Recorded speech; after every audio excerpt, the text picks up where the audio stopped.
rheumatoid arthritis যাক আমাৰ আয়ুৰ্বেদত কৈছে আমবাত বুলি ই সঁচাকৈ এটা বৰ টান আৰু বহুত কষ্টদায়ক বেমাৰ যিসকল পেচেণ্টৰ ৰিমেটইড আৰ্থ্ৰাইটিছ বা আমবাত হৈছে আজি যিকোনো এজ গ্ৰুপতে হ'ব পাৰে তেওঁলোকৰ ক্ষেত্ৰত কৈছে জইণ্টবিলাক জেনেৰেলি স্মল জইণ্টবিলাক ইনভলভ হয় আৰু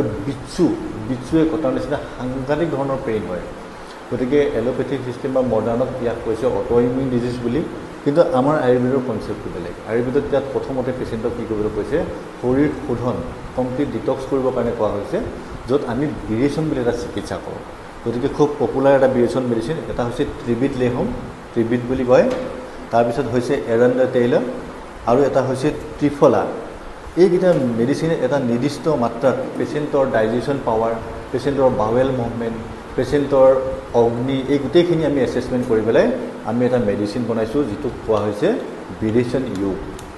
ইউ এতিয়া এই পেচেণ্টজনক আমি স্নেহপান দি গোটেইখিনি কৰি ৰেডি কৰাৰ পিছত সম্পূৰ্ণ হোল বডি অভ্যংগ স্বেদন আমি কৰাৰ পিছত আজি তেওঁক বিৰেচন দিম আৰু এই ঔষধটো খোৱাৰ পিছত তেওঁ পেচেণ্টৰ মিনিমাম 10ৰ পৰা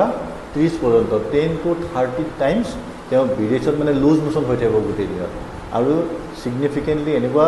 ৰিজাল্ট ইয়াক এইটো দিয়াৰ পিছত দেখা পাব আজি বিৰেচন দিয়াৰ পিছত কাইলৈ যিবিলাক জইনৰ চুৱেলিং থাকে পেচেণ্টৰ সেই চুৱেলিংবিলাক তেওঁলোকৰ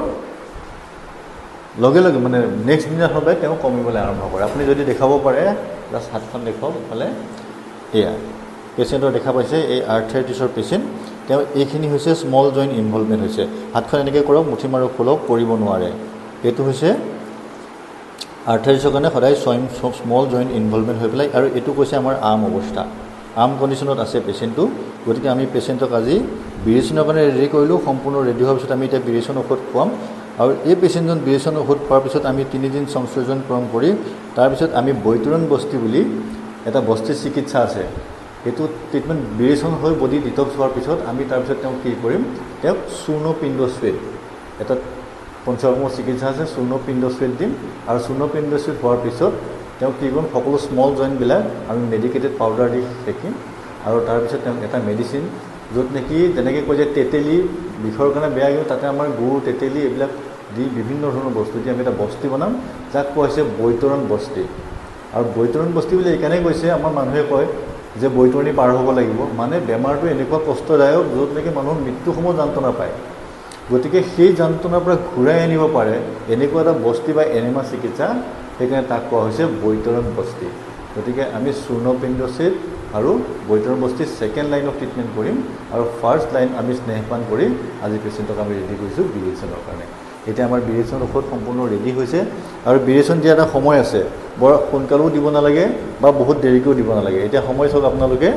এতিয়া 11টা বাজিছে আমি সদায় বিৰেচন এনেকুৱা 10টাৰ পৰা 12টা বজাৰ ভিতৰত দিয়াটো বিৰেচনৰ এটা আইডিয়েল টাইম বুলি কৈছে কাৰণ এইটো হৈছে আমাৰ পিত্তৰ টাইম